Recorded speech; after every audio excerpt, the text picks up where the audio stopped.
Այս գիրքը ծնվել է լռության և լույսի միջից, որպես հրավեր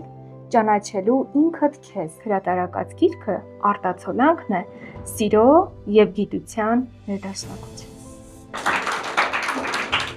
Ես սկսել էի փնտրել որն է բանալին դեպի երեխայի սիրտը, դեպի երեխայի հոգին։